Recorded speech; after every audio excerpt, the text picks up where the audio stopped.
Welcome back class 10th। आज हम लोग कंटिन्यू करेंगे light reflection and refraction chapter. पहला पार्ट ऑलरेडी अपलोड कर चुका हूँ जिसमें मैंने बात करी थी कि रिफ्लेक्शन क्या होता है, लाइट होती क्या है, and laws of reflection, regular and diffuse reflection, ये सारे टॉपिक्स हम ऑलरेडी डिस्कस कर चुके हैं। आज हम लोग बात करेंगे इमेज फॉर्मेशन की।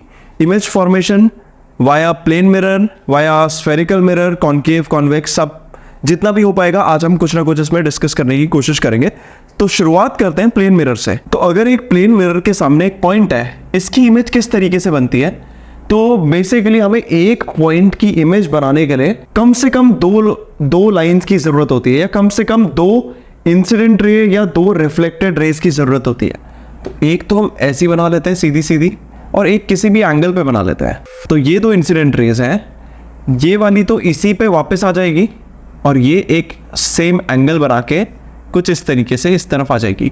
अब अगर आप नोटिस करो तो ये दो रेस कहीं पे मीट तो नहीं करने वाली हैं, ये इसी रास्ते पे वापस आ गए पॉइंट ओ लेट से। तो इसकी इमेज बनेगी कहाँ पे? इसकी इमेज बनेगी मिरर के पीछे। तो ये इसकी इस तरीके से इमेज बन गई। और प्लेन मिरर में होता भी ऐसे ही है, जब आप मिरर के सामने खड़े होते हो तो आपकी इमेज मिरर के पीछे साइड से कहीं पे दिख रही होती है, ऐसा लगता है मिरर के अंदर आपकी इमेज बनी है। अब ये होता क्यों है? बिकॉज हमारी आई का जो परसेप्शन है, हमारी आई लाइट का पाथ नहीं, लाइट की डायरेक्शन सिर्फ पता कर सकती है। यानी कि अगर मेरी आंख पे लाइट इस डायरेक्शन से आ रही है तो मेरी आंख परसीव करेगी कि ये लाइट का सोर्स ठीक इसके सामने है। वो कितना बेंड होकर के आई है, कहाँ से घूमते हुए आई है, उसका कोई भी सेंस आंख को नहीं होता है। अभी तो ये एक पॉइंट की इमेज है, बट जनरली जब हम एक मिरर में अपनी इमेज देखते हैं तो इमेज की कुछ प्रॉपर्टीज होती हैं। प्लेन मिरर में हमें हमारी इमेज हमारे बराबर ही दिखती है। तो जितना ऑब्जेक्ट का साइज होता है उतना ही इमेज का साइज होता है। अपराइट दिखती है, यानी कि सीधे दिखती है। जहां सर अगर ऊपर की तरफ है तो इमेज का सर भी ऊपर की तरफ, पैर नीचे की तरफ तो इमेज का पैर भी नीचे की तरफ। तो इस तरीके की इमेज को हम कहते हैं वर्चुअल और इरेक्ट इमेज। यानी कि इरेक्ट यानी कि सीधी, और वर्चुअल इसलिए क्योंकि एक्चुअल में लाइट्स मीट नहीं कर रही है, या जो रेज है वो एक्चुअल में मीट नहीं कर रही है। यहां हमें ऐसा लग रहा है कि यहां से आ रही है, बट एक्चुअली लाइट की जो रेज थी वो तो यहां से बाहर रिफ्लेक्ट हो गई। अच्छा, अब ये तो बात हो गई वर्चुअल इमेज की। तो फिर रियल इमेज होती क्या है? तो आपने कई बार नोटिस करा होगा, अगर आप धूप में बैठे हैं और आपकी घड़ी पे लाइट पड़ती है, या खिड़की से धूप आ रही है और आपकी घड़ी पे ये धूप पड़ती है, तो इसकी इमेज दीवार पे बनती है। ये दीवार पे बनने वाली इमेज एक रियल इमेज है, क्योंकि एक्चुअल में लाइट रेज वहां पे टकरा रही है। या फिर इसे ऐसे समझ सकते हैं कि अगर लाइट रेज कहीं पे एक्चुअल में टकरा रही है, या ऐसी इमेज जिसको हम पर्दे पे उतार सकते हैं, एक स्क्रीन पे उतार सकते हैं, उसको रियल इमेज कहा जाता है। जैसा कि हमने घड़ी वाला सीन डिस्कस करा था, या कोई मिरर भी हो तो भी हो जाता है। अगर आप एक मिरर को रखो धूप में तो उसकी कहीं ना कहीं इमेज बनती है, इसको रियल इमेज कहते हैं। वर्चुअल इमेजेस किसी स्क्रीन पे नहीं बनती हैं, और ये ऐसी जगह बनती है जहां पे एक्चुअली में लाइट रेज मीट ना कर रही हो। तो बेसिकली जो मिरर के पीछे हमें जो भी इमेज दिखती है वो सारी वर्चुअल इमेजेस हैं। अच्छा, हम बात कर रहे थे वैसे प्लेन मिरर की। तो प्लेन मिरर की एक और इंटरेस्टिंग प्रॉपर्टी होती है इमेज की। अगर आप प्लेन मिरर में खुद को देखो और अपना राइट हैंड उठाओ, तो जो इमेज होती है, इमेज का वो लेफ्ट हैंड होता है। क्योंकि अगर ये राइट हैंड मैंने उठाया है तो इमेज का ऐसे नहीं उठेगा हाथ, उसका भी ऐसे ही उठेगा। अगर हम नोटिस करें तो अब ये मेरा इमेज के हिसाब से ये लेफ्ट हैंड होना चाहिए था। तो इसको कहते हैं लेटरल इन्वर्जन। इस प्रॉपर्टी को लेटरल इन्वर्जन कहा जाता है। तो हमें मिरर में हमेशा लेटरली इन्वर्टेड इमेजेस ही दिखती हैं। इसी वजह से आपने ऑब्जर्व करा होगा, जब भी आप एक एम्बुलेंस देखते हैं तो उसमें एम्बुलेंस सामने से देखने पे पढ़ने में नहीं आता है, ऐसा लगता है इतना अजीब सा क्यों लिखा है, वो उल्टा क्यों लिखा हुआ है। वो इसीलिए लिखा जाता है ताकि मिरर से देखने पे वो एम्बुलेंस सीधा लिखा हुआ दिखे। क्योंकि जब हम मिरर में देखेंगे तो मिरर उस एम्बुलेंस लिखे हुए एम्बुलेंस को लेटरली इन्वर्ट कर देगा, और ये लेटरल इन्वर्जन की वजह से हम मिरर में उसे सही से पढ़ पाएंगे। इमेजिनरी स्फेयर का सेंटर ऑफ कर्वेचर, जिस मिरर से रिफ्लेक्शन हो रहा है उसका सेंटर पोल, और मिरर का वो पार्ट जिससे रिफ्लेक्शन होता है उसे एपर्चर भी कहते हैं। इस पूरे पार्ट को एपर्चर भी कहते हैं। ओके, अब एक इमेजिनरी लाइन पास होती है सेंटर ऑफ कर्वेचर और पोल से। इस इमेजिनरी लाइन को कहा जाता है प्रिंसिपल एक्सिस। फोकस क्या होता है? तो कई बार हम लोग गलती कर देते हैं। फोकस की डेफिनेशन में हम कहते हैं कि सेंटर और पोल के बीच वाले पॉइंट को फोकस कहा जाता है। हालांकि ये सही है, बट फोकस की करेक्ट डेफिनेशन तो नहीं है। तो फोकस की करेक्ट डेफिनेशन क्या होगी? एक ऐसा पॉइंट जहां पे पैरेलल आने वाली लाइट रिफ्लेक्शन के बाद मीट करती है, उस पॉइंट को फोकस कहा जाता है। तो अगर ये मिरर है और इस पे पैरेलल बीम टकराती है, पैरेलल लाइट टकराती है, तो ये रिफ्लेक्शन के बाद जिस पॉइंट पे मिलती है, इस पॉइंट को फोकस कहा जाता है।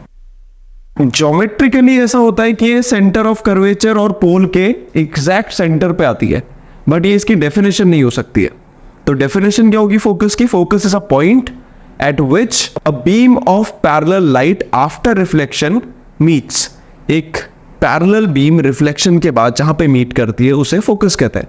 चलिए आगे बढ़ते हैं। सेंटर ऑफ कर्वेचर हो गया, फोकस हो गया, पोल हो गया, एपर्चर हो गया, प्रिंसिपल एक्सिस भी हो गया। ओके, बाकी कुछ लेंस वगैरह है, तो इस पे तो बहुत ज्यादा दिमाग लगाने की जरूरत ही नहीं है। एक होती है हमारी फोकल लेंथ। अच्छा, अगर आपको याद हो, हमने बात करी थी कि सारे एंगल्स नॉर्मल के साथ मेजर करे जाते हैं। अब इसके साथ साथ आपको यह भी याद रखना है कि सारी लेंस पोल से मेजर करी जाती है। तो फोकल लेंथ सिंपल नाम से क्लियर है कि फोकस की लेंथ है। फोकस की लेंथ कहां से? पोल से। तो पोल और फोकस के बीच की डिस्टेंस को फोकल लेंथ कहते हैं। इसके बाद आता है रेडियस ऑफ कर्वेचर।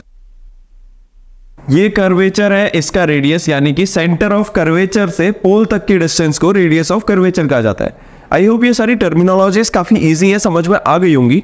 चलिए आगे बढ़ते हैं। अच्छा, हमने बात करी थी कि फोकस जो है वो सेंटर ऑफ कर्वेचर और पोल के एग्जैक्टली बीच में होता है, उसका मिड पॉइंट होता है। तो इसकी हेल्प से हमें फोकल लेंथ और रेडियस ऑफ कर्वेचर का बीच का रिलेशन भी पता चलता है। जो फोकल लेंथ है वो रेडियस ऑफ कर्वेचर आर की हाफ होती है, या radius of curvature twice of focal length होता है। बेसिक कॉमन सेंस है ये, आई होप समझ में वैसे भी आ ही गया होगा। इसमें कोई बहुत बड़ी मैथ्स या साइंस यूज नहीं हो रही है। फोकस जो है वो सेंटर ऑफ कर्वेचर और पोल के एग्जैक्ट बीच में, यानी कि ये और ये दोनों डिस्टेंसेस बराबर होंगी, आधा कर रहा है उसे। तो फोकल लेंथ इस पूरे की आधी है। अच्छा, अब जो हमारे इमेज डायग्राम्स हैं ये काफी इंपॉर्टेंट है। पिछले कुछ सालों से जब से मैं पढ़ा रहा हूं, मैंने ऑब्जर्व करा है कि इमेज डायग्राम से रिलेटेड क्वेश्चंस आते ही आते हैं। इसमें जनरली बच्चे गलती करते हैं, बट मैं आपको बता दूं ये सबसे आसान काम है इसको याद रखना, इसको समझना। तो अगर थोड़ा सा समझ के इसको आप करने की कोशिश करोगे तो इजीली इमेज डायग्राम सारे ही हो जाएंगे, चाहे वो मिरर की बात हो चाहे लेंस की बात हो। डायग्राम पे आने से पहले रूल्स के बारे में डिस्कशन कर लेते हैं। तो मिरर के 4 सिंपल रूल्स हैं। अगर आप इन 4 रूल्स को समझ जाओ तो इजीली आप ये सारे डायग्राम्स बना लोगे। अच्छा चलिए, पहला रूल है ओके, तो सारे पॉइंट्स तो सेम रहते हैं बट उनकी डायरेक्शन चेंज हो जाती है दोनों मिरर के केसेस में। अब इस साइड, इस वाले केस में, कॉनकेव मिरर के केस में सारी चीजें इस तरफ बनेंगी क्योंकि स्फेयर जो है वो इस तरफ को कंप्लीट होगा।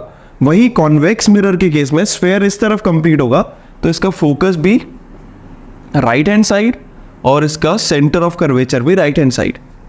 चलिए, तो पहला रूल है, अगर कोई लाइन प्रिंसिपल एक्सिस, कोई लाइट प्रिंसिपल एक्सिस के पैरेलल मिरर से टकराती है तो रिफ्लेक्शन के बाद फोकस से पास होती है। सिंपल। सिमिलरली, अगर कोई लाइट प्रिंसिपल एक्सिस के पैरेलल जाती है तो रिफ्लेक्शन के बाद फोकस से पास होती है। बट अब इसमें हमें यह समझना होगा कि फोकस तो मिरर के उल्टी साइड है, तो लाइट इस कोटिंग या इस रिफ्लेक्टिव सरफेस को पार कैसे करेगी? तो ऑफ कोर्स पार नहीं कर पाएगी। तो इसमें क्या होगा, ऐसा लगेगा कि फोकस से आ रही है। जैसा कि मैंने आपको पहले भी कई बार बताया कि हमारी आई आइडेंटिफाई नहीं कर पाती है कि लाइट का पाथ क्या रहा है। उसके लिए सिर्फ इंसिडेंट के टाइम पे जो डायरेक्शन ऑफ लाइट होती है वो ही मैटर करती है। तो यहां से ऑब्जर्व करने वाले को ये लाइट फोकस से आते हुए दिखेगी। तो कॉन्वेक्स मिरर के केस में क्या हो रहा है, जब लाइट प्रिंसिपल एक्सिस के पैरेलल इंसिडेंट हो रही है तो रिफ्लेक्शन के बाद ऐसा लग रहा है कि फोकस से बाहर की तरफ आ रही है। चलिए लिख भी लेते हैं, light parallel to principal axis after reflection. पहले वाले केस में पासेस थ्रू और दूसरे केस में appears to pass through. Simple. Second case, okay, अब इसी का इन्वर्स हो जाएगा। अगर कोई लाइट फोकस से पास होते हुए जाती है तो रिफ्लेक्शन के बाद प्रिंसिपल एक्सिस के पैरेलल हो जाती है। अगर कोई लाइट फोकस की तरफ जाती है तो रिफ्लेक्शन के बाद प्रिंसिपल एक्सिस के पैरेलल हो जाती है। सिंपल। चलिए तीसरा केस है,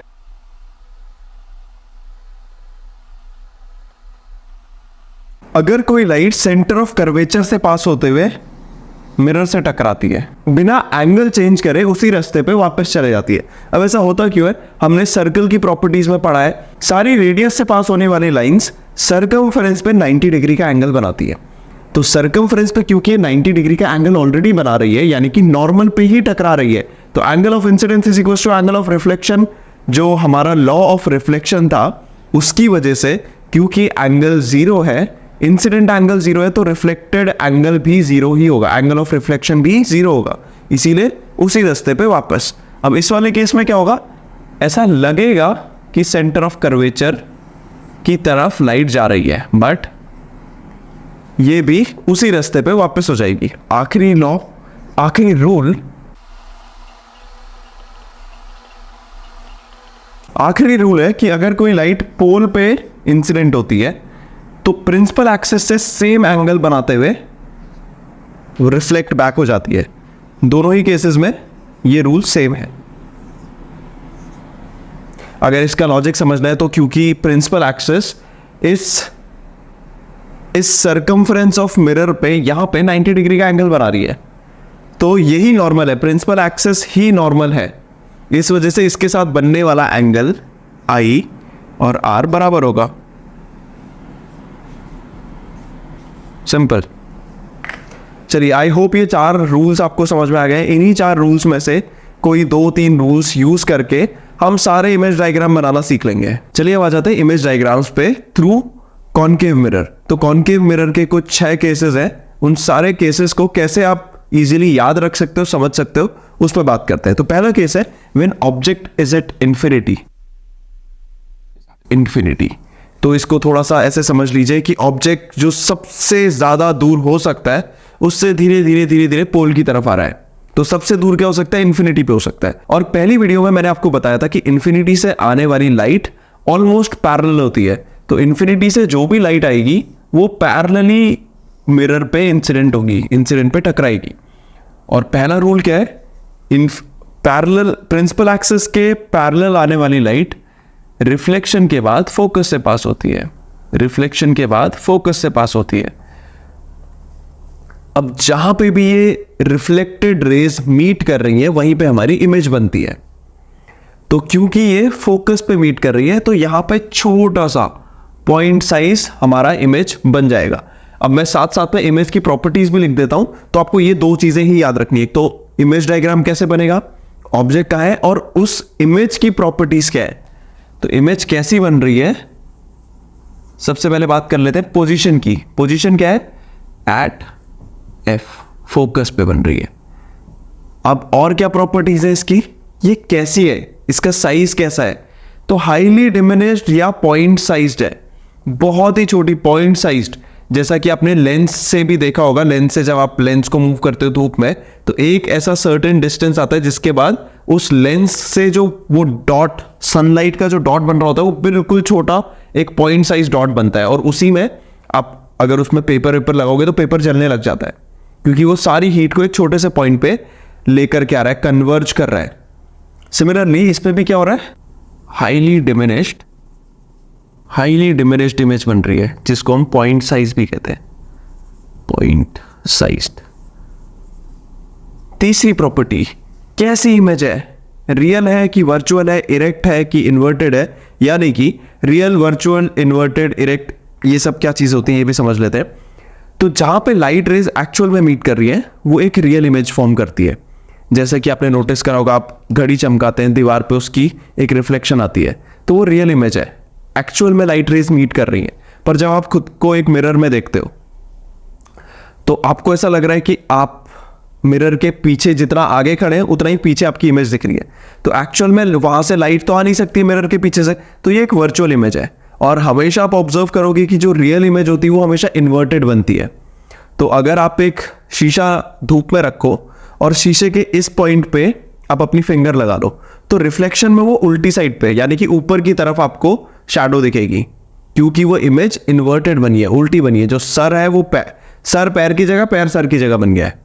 और वहीं वर्चुअल इमेजेस में जो इमेज होती है वो इरेक्ट बनती है, सीधी दिखती है। अगर आप सीधे अपने आप को शीशे में देख रहे हो तो जैसे सर आपका ऊपर है, तो शीशे में भी जो इमेज बन रही है उसका सर ऊपर की तरफ ही होगा। हमेशा ध्यान रखना है कि रियल इमेज इन्वर्टेड होगी और वर्चुअल इमेज इरेक्ट होगी। तो ये यहां पे क्योंकि एक्चुअल में लाइट रेज मीट कर रही है तो इमेज कैसी है, रियल। और रियल है तो इन्वर्टेड होगी, उल्टी बनेगी। नेक्स्ट केस पे आ जाते हैं। अब ऑब्जेक्ट थोड़ा सा इंफिनिटी से इधर आ गया है, इंफिनिटी से इधर यानी कि सी और इंफिनिटी के बीच में कहीं पे। तो ऑब्जेक्ट कहां पे, बियॉन्ड सी, मतलब सेंटर ऑफ कर्वेचर से बाद में है। अब कितना भी बाद में, इंफिनिटी पे नहीं बस। अगर ये एक ऑब्जेक्ट है तो हमें ये ध्यान रखना है कि इसका जो फुट वाला पार्ट है वो तो प्रिंसिपल एक्सेस पे ही बनेगा, क्योंकि प्रिंसिपल एक्सेस पे ही इससे जाने वाली लाइट सारी यहां पे मीट कर सकती है। हमेशा प्रिंसिपल एक्सेस पे ही बनता है। अगर कोई ऑब्जेक्ट प्रिंसिपल एक्सेस पे खड़ा है तो उसका फुट हमेशा प्रिंसिपल एक्सेस पे ही बनेगा। तो हमें क्या करना है, सिर्फ हमें हेड की इमेज बनानी है। और इमेज बनाने के लिए हमने बात करी थी कि एटलीस्ट दो रेज, रिफ्लेक्टेड रेज मीट करनी चाहिए। रिफ्लेक्शन के बाद दो रेज मीट करनी चाहिए, वो इमेज का एक पॉइंट मिल जाएगा। तो अगर हमें हेड की इमेज का पॉइंट मिल गया तो हम उससे डायरेक्टली प्रिंसिपल एक्सेस को ज्वाइन कर देंगे और वो उसके फुट तक की, उसको फुट को ज्वाइन करने पे ये पूरी इमेज क्रिएट हो जाएगी। तो हमें मिनिमम दो लाइट रेज चाहिए। तो एक पहला वाला ही रूल अप्लाई कर लेते हैं, सिंपल सा है। प्रिंसिपल एक्सेस के पैरेलल अगर लाइट जाती है तो रिफ्लेक्शन के बाद फोकस से पास हो जाती है। दूसरा आप कोई सा भी यूज कर सकते हो, चाहे तो फोकस वाला यूज कर लो, चाहे सेंटर ऑफ कर्वेचर वाला यूज कर लो, सब सही है। सेंटर ऑफ कर्वेचर वाला ही कर लेते हैं। अगर सेंटर ऑफ कर्वेचर से पास होते हुए जाती है तो उसी डायरेक्शन में वापस आ जाती है। अब ये रिफ्लेक्टेड रेज कहां पे मीट कर रही है, यहां पे आपको ध्यान रखना है। इंसिडेंट रे की बात नहीं कर रहे हैं, रिफ्लेक्टेड रे की, रिफ्लेक्शन के बाद। अब क्योंकि इंसिडेंट रे रिफ्लेक्टेड रेज में एक ही है तो रिफ्लेक्टेड रेज यहां पे मीट कर रही है और हेड इस तरफ बनेगा। तो अगेन इन्वर्टेड इमेज, जैसा हमने पहले बोला था, अगर रियल है, सच में लाइट रेज मीट कर रही हैं तो इन्वर्टेड ही इमेज बनेगी। अब इमेज की प्रॉपर्टीज भी लिख लेते हैं, कैसी इमेज बनी है। देखिए सबसे पहले पोजीशन कहां पे, बिटवीन C एंड F। और कैसी है, इमेज ऑब्जेक्ट से छोटी है, स्मॉलर देन ऑब्जेक्ट। और तीसरी रियल है और साथ में इन्वर्टेड, तो फ्री है ही, रियल के साथ इन्वर्टेड, एकदम फ्री। चलिए तो और पोल की तरफ, और पोल के पास जाते हैं। इंफिनिटी से सेंटर ऑफ कर्वेचर आए थे, सेंटर ऑफ कर्वेचर के बीच में कहीं आए थे, अब सेंटर ऑफ कर्वेचर पे ही आ जाते हैं। Object at C। अगेन जो हेड है उससे दो लाइट रेज चाहिए और हमारी इमेज तैयार होगी। एक parallel to principal axis, reflection के बाद फोकस से पास हो गई। दूसरी फोकस से पास होकर के आप ऐसे बना सकते हो। एरोज बहुत ज्यादा जरूरी है, ध्यान रखना, इससे ही इंसिडेंट रे और रिफ्लेक्टेड रे का पता चलता है। जो मिरर की तरफ जा रही है वो इंसिडेंट रे है, जो एरो मिरर से दूर जा रहा है वो रिफ्लेक्टेड रे है। तो आप अगर आप नोटिस करो तो ये कहां पे मीट हो रही है, एग्जैक्टली C के नीचे। तो C के नीचे एग्जैक्टली इमेज बनेगी। अब इसमें हमारी बहुत ज्यादा प्रॉब्लम तब आती है जब आप इसे बिना स्केल के बनाते हैं। बिना स्केल के ये जनरली इमेजेस गलत बन रही होती हैं। तो अगर आप स्केल की हेल्प से ये इमेजेस बनाओगे तो एकदम परफेक्ट बनेंगी। अगर सारे एंगल्स ठीक है, सब 90 डिग्री पे है, और जो एंगल एक्चुअली होना चाहिए ये सेंटर और फोकस के बीच और फोकस और पोल के बीच की डिस्टेंस अगर सेम है तो ये इमेज एकदम परफेक्ट बनते हैं। तो आपको ये ध्यान रखना है, आपने जो भी मिरर लिया है उसमें पोल और फोकस के बीच की जो डिस्टेंस है उतनी ही फोकस और सेंटर ऑफ कर्वेचर के बीच होनी चाहिए। और ये लाइन एग्जैक्टली प्रिंसिपल एक्सिस के पैरेलल होनी चाहिए, यहां पे गलती हो सकती है। बाकी ये वाली लाइन भी अगेन प्रिंसिपल एक्सिस के पैरेलल होनी चाहिए। अगर ये सारी चीजें आपने इंश्योर कर ली है तो आपकी एग्जैक्टली वो पॉइंट सेंटर ऑफ कर्वेचर के नीचे ही बनेगा। अब इमेज कैसी बनी है हमारी, तो इसकी प्रॉपर्टीज में सबसे पहले इमेज की पोजीशन, अगर ऑब्जेक्ट सी पे है तो इमेज भी सी पे है।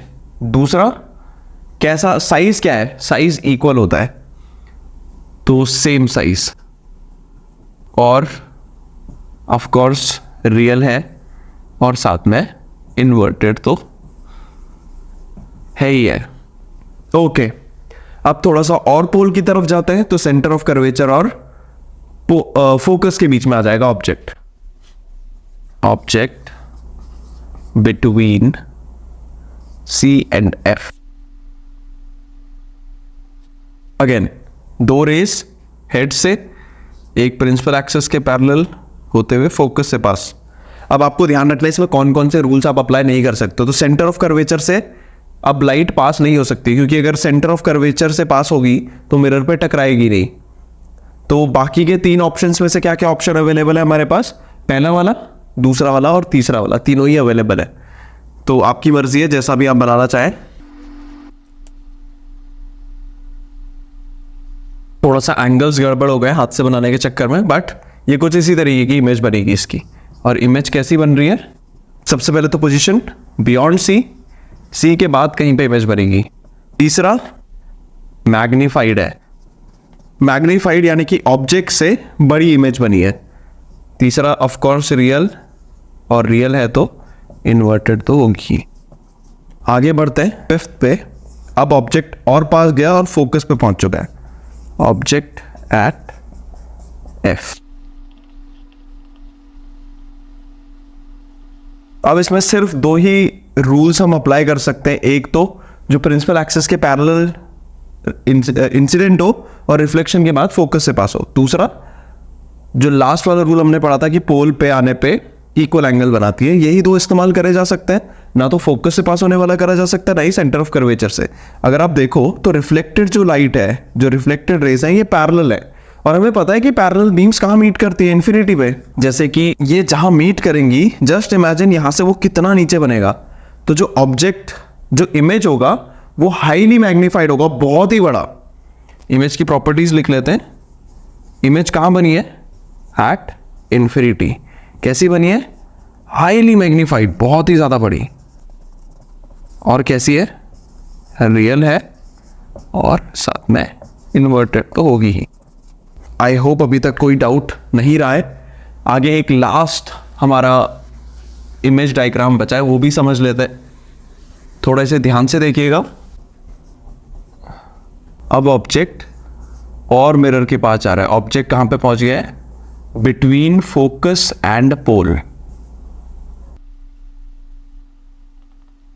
चलिए एक तो पैरेलल कर देता है, ये पास हो जाएगी फोकस से। दूसरी वही करते हैं पोल पे। तो अगर आप ऑब्जर्व करो अब इन लाइट रेस को, तो रिफ्लेक्टेड रेज एक दूसरे से दूर जा रही हैं। दूर जा रही हैं तो कहां मिलेंगी, इस तरफ तो कहीं नहीं, उस तरफ मिल सकती हैं। तो एक बार ट्राई करते हैं मिरर के पीछे, अगर ये मिल रही हैं तो कुछ इस तरीके से ही मिलेंगी। या कुछ इस तरीके से। तो हेड किस तरफ बन रहा है, ऊपर की तरफ। मिरर के पीछे अगर लाइट रेज मीट कर रही हैं। अब क्योंकि अगर कोई यहां से ऑब्जर्व करे, अगर ये आई है, यहां से ऑब्जर्व करने में आई को नहीं पता है कि ये लाइट रे यहां से रुक करके इस तरीके से मुड़ के आई है, उसे तो लगेगा कि इमेज यहां कहीं बन रही है। ऑब्जर्व करने पे जहां से लाइट रेज आते हुए दिखेंगी वहां उसके लिए इमेज बनेगी, सिंपल। तो इसे क्या लगेगा कि इमेज यहां पे है और यहीं पे इमेज दिखेगी भी। अब ये इमेज कैसी है, क्या एक्चुअल में लाइट रेज मीट कर रही है, नहीं कर रही है। कहां बन रही है, मिरर के पीछे। तो इमेज की प्रॉपर्टीज लिख लेते हैं। सिंपल है, पहले वाली कहाँ पोजीशन बताते हैं, तो पोजीशन क्या है, बिहाइंड द मिरर। और कैसी है, मैग्नीफाइड है, बड़ी बन रही है। और क्या रियल है, of course not, virtual, virtual and erect, सीधी है। एक बार ये सारे इमेज डायग्राम्स नोट कर लो। इन्हें नोट करने के साथ साथ नोटबुक में प्रैक्टिस करना बहुत ज़्यादा ज़रूरी है। तो करना क्या है, प्रैक्टिस कैसे करनी है ये भी समझा देता हूं। बिना दोबारा एक भी रिवीजन करे, वापस बिना वीडियो देखे, सब कुछ बंद करके एक बार कोशिश करो कितने इमेज डायग्राम्स आप दोबारा से याद करके बना सकते हो। अगर एक या दो भी बन जाए तो बहुत अच्छी बात है।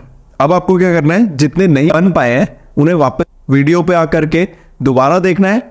अगर आपको समझ में आता है वेल एंड गुड, अदरवाइज फिर से देखना है। जब तक आपको समझ में नहीं आ रहा आपको देखना है और उसके बाद फिर से ट्राई करना है, बुक्स वगैरह सब बंद करके। और ये सारे एक साथ करने हैं, ऐसा नहीं कि आपको जो नहीं आया आप सिर्फ उसी की प्रैक्टिस कर रहे हो। 6 के 6 डायग्राम्स आप एक साथ करोगे, इनफैक्ट 6 नहीं 8, 2 कॉन्वेक्स मिरर वाले भी। अब ये आपने एक साथ कर लिए, अभी भी हो सकता है आपको 2 ना याद आए, तो फिर से आपको रिवाइज करना है, फिर 6, 8 जितने भी हैं ये सारे एक साथ बनाने की कोशिश करनी है। तब तक करते रहना है जब तक ये सारे एक साथ हो ना जाए, और ये सिंपली हो जाएंगे। ट्रस्ट मी, 2 से 4 प्रैक्टिसेस में ये आसानी से हो सकते हैं। बस आपको कॉन्सेप्ट याद रखना है कि 4 रूल्स हैं, इन 4 रूल्स में से ज्यादा 2 यूज होने वाला है, और इन 2 को आपको खुद डिसाइड करना है कौन से 2 रूल्स आप यूज करोगे। कोई इसमें रिस्ट्रिक्शन नहीं है। आप ऐसा नहीं सोचना एनसीईआरटी में ये है, एस चांद में ये है, या फलानी बुक में अलग तरीके से बनाया है। आपको बस 4 रूल्स ध्यान रखने हैं, उन 4 रूल्स में से आपको जो सही लगता है आप वैसे करो। चलिए आगे बढ़ते हैं। अच्छा, थोड़ा सा याद रखने के लिए आप ये डायग्राम्स के बीच का रिलेशन भी याद रख सकते हो। अगर आपने ऑब्जर्व कराओ तो इन्फिनिटी पे जब ऑब्जेक्ट था तो इमेज फोकस पे, इसका उल्टा भी है, जब ऑब्जेक्ट फोकस पे इमेज इन्फिनिटी पे। सी के बियॉन्ड जब ऑब्जेक्ट था तो इमेज बन रही थी सी और एफ के बीच में, इसका उल्टा सी और एफ के बीच में जब ऑब्जेक्ट था तो इमेज बन रही थी बियॉन्ड सी। सिमिलरली जब सी पे है, सी तो सेंटर वाला है तो उस पर सिमेट्री है, सी पे है तो सी पे ही इमेज बन जाएगी। और एक थोड़ा सा डिफरेंट है पोल और फोकस के बीच वाला। तो अगर थोड़ा बहुत ये रिलेशन आप समझ पाओ, सिमिलरली ऐसे ही रिलेशन आपको समझना है मिरर डायग्राम्स और लेंस डायग्राम्स के बीच में। जैसे कॉन्केव मिरर के डायग्राम्स है, वैसे ही कॉन्वेक्स लेंस के काफी सिमिलर हैं। तो अगर ये रिलेशन आप अपने दिमाग में बैठा पाओ तो लॉन्ग टर्म तक आपको ये सारे इमेज डायग्राम्स याद रहेंगे, क्योंकि दोबारा ये चैप्टर आएगा, और स्पेशली अगर आप इंजीनियरिंग करते हो तो तीसरी बार भी आएगा। अच्छा नेक्स्ट मिरर पे जाने से पहले कॉन्केव मिरर कहाँ यूज करे जा सकते हैं वो भी समझ लेते हैं। तो अगर आपको याद हो, जब पोल और फोकस के बीच में ऑब्जेक्ट था, पोल और फोकस के बीच में जब यहां पे ऑब्जेक्ट था तो इमेज कहीं इस तरीके से बन रही थी, वर्चुअल इमेज, और मैग्नीफाइड थी। तो जब भी आपको कोई ऑब्जेक्ट को बड़ा करके देखना हो तो उसके लिए कॉन्केव मिरर का यूज करा जा सकता है। अब ये कहां पे हो सकता है, अगर आपने ऑब्जर्व कराओ, जो डेंटिस्ट होते हैं वो आपके दांत का चेकअप करने के लिए कुछ ऐसा सा ऑब्जेक्ट डालते हैं, तो यहाँ पे मिरर लगा होता है। इस मिरर में आपके दांत की एक मैग्नीफाइड इमेज बनती है, तो यहाँ पे यूज करा जा सकता है। सिमिलरली शेविंग जो मिरर होता है वो भी कॉन्केव मिरर ही होता है, क्योंकि इसमें जब आप उसका फोकस और पोल के बीच में जब अपना फेस रखते हो तो आपके फेस की एक बड़ी इमेज बनती है, ताकि आपको इजीली साफ दिखाई दे पाए कि आपको कहाँ पे कट मारना है, कहाँ पे रेजर यूज करना है, कहाँ पे शेव करना है, कहाँ पे नहीं करना है, एवरीथिंग। ओके, कॉन्केव मिरर के इमेजेस के आप एग्जाम्पल्स स्पून या किसी बर्तन में देख सकते हो। जैसा बर्तन होता है, अगर आप उस पर खुद की इमेज देखो तो हमेशा ज्यादातर इन्वर्टेड दिखेगी, सिर्फ एक केस के अलावा, जो लास्ट वाला केस था, उसके अलावा सभी में आपको इन्वर्टेड दिखेगी। और लास्ट वाला केस आप जनरली देख नहीं पाओगे क्योंकि उसका फोकस जो है बहुत छोटा होता है। उस पोल और फोकस के बीच में अपना फेस ले जाना ही इम्पॉसिबल, काइंड ऑफ इम्पॉसिबल होगा। अच्छा, और एक और चीज अगर आप ऑब्जर्व करो तो इन्फिनिटी से आने वाली लाइट को फोकस पे ये कॉन्केव मिरर प्रोजेक्ट कर पाता है। तो हम इसे, अगर एक और चीज आप ऑब्जर्व करो, अगर ऑब्जेक्ट फोकस पे है तो उसको ये इन्फिनिटी पे उसकी इमेज बनाता है, यानी कि ये पैरेलल बीम ऑफ लाइट बनाने में भी केपेबल है। तो चाहे हम बात करें हेडलाइट, गाड़ियों की हेडलाइट की या टॉर्चेस की, उसके पीछे, बल्ब के पीछे का सरफेस अगर आप ऑब्जर्व करो तो कुछ इस तरीके का होता है। यहां पे बल्ब होता है और ये एक कॉन्केव सरफेस होता है। अब इसकी वजह से होता है कि ये अगर फोकस पे है तो ये सारी लाइट्स को सारी लाइट रेस को पैरेलल बाहर की तरफ भेजेगा और हमें एक स्ट्रॉन्ग बीम मिल पाएगी जिससे हम ज्यादा दूर तक देख पाएंगे। तो ये तो कुछ हमारे यूजेस हो गए ऑफ कॉन्केव मिरर। अब आ जाते हैं कॉन्वेक्स मिरर के दो सिंपल इमेज डायग्राम्स पे। तो कॉन्वेक्स मिरर के केस में सिर्फ दो ही केसेस हैं, जब ऑब्जेक्ट इंफिनिटी पे हो। तो इंफिनिटी पे ऑब्जेक्ट एक पैरेलल बीम सेंड करता है। ये पैरेलल बीम रिफ्लेक्शन के बाद हमें पता है ऐसा लगेगा कि फोकस से आ रही है। तो इमेज कहां बनेगी? फोकस पे। इमेज की प्रॉपर्टीज लिख लेते हैं। एट फोकस, पॉइंट साइज तो है ही, और तीसरा ये वर्चुअल भी है। वो वर्चुअल होगी तो इरेक्ट भी होगी। अब क्योंकि पॉइंट साइज है तो इरेक्ट या इन्वर्टेड से फर्क वैसे ज्यादा पड़ता नहीं है, बट फिर भी आपको ये समझना है कि वर्चुअल है तो इरेक्ट ही होगी। ओके, सेकंड केस इसमें है कहीं पे भी between infinity and pole. Between infinity and pole एक बीम पैरेलल बीम रिफ्लेक्शन के बाद फोकस से आते हुए लगेगी, दूसरी सेंटर ऑफ कर्वेचर पे भेज देते हैं। सिंपल है, इसी रास्ते पे वापस आ जाएगी। और ये टकरा कहां पर रही है? Behind the mirror. तो बिहाइंड द मिरर आपको याद रखना है। एंड बिटवीन कहां पे? इमेज कहां बन रही है? Between P and F। कैसी है? डिमिनिश्ड, ऑब्जेक्ट से छोटी है, और रियल तो नहीं है, वर्चुअल है। वर्चुअल और इरेक्ट सीधी बनी है। तो इमेज डायग्राम्स हमारे सारे हो चुके हैं। अब आपको ये समझना है कि ये इसका यूज कहां पे हो सकता है। तो सबसे पहले तो ये एक ऑब्जेक्ट की छोटी इमेज बना रही है, तो इसकी वजह से क्या होता है, एक वाइड एंगल हमें दिख पाता है। तो जिसमें हमें ज्यादा एरिया देखना हो उन सारे केसेस में इसका यूज करा जा सकता है। जैसे कि शार्प बेंड्स में आपने देखा होगा मिरर्स लगे रहते हैं, तो वो मिरर्स कॉन्वेक्स मिरर्स ही होते हैं। इसके अलावा जो रियर व्यू मिरर्स होते हैं गाड़ियों में, वो सारे कॉन्वेक्स मिरर्स होते हैं। उनमें एक स्पेशल लाइन लिखी होती है, अगर आपने कभी ऑब्जर्व करी हो, objects in the mirror are closer than they appear. क्योंकि इमेजेस छोटी बन रही है तो ऐसा लगता है कि दूर कहीं है, एक्चुअल में उससे नजदीक होता है। वो इस वजह से क्योंकि प्लेन नहीं कॉन्वेक्स मिरर है। चलिए, अब इसमें कुछ साइन कन्वेंशंस भी है। तो साइन कन्वेंशन की इतनी बड़ी थ्योरी याद करने की जरूरत बिल्कुल भी नहीं है। आपको थोड़ी सी बेसिक चीजें दिमाग में रखनी है। साइन कन्वेंशन एक ग्राफ की तरह है। ये एक्स एक्सिस है, पॉजिटिव एक्स एक्सिस, ये negative X axis, positive Y axis और नेगेटिव वाई एक्सिस। तो प्रिंसिपल एक्सिस, अगर ये प्रिंसिपल एक्सिस मान ले, इसे प्रिंसिपल एक्सिस, और ये हो गया पोल। तो पोल से इस तरफ जितनी चीजें वो सारी पॉजिटिव, यानी कि अगर कोई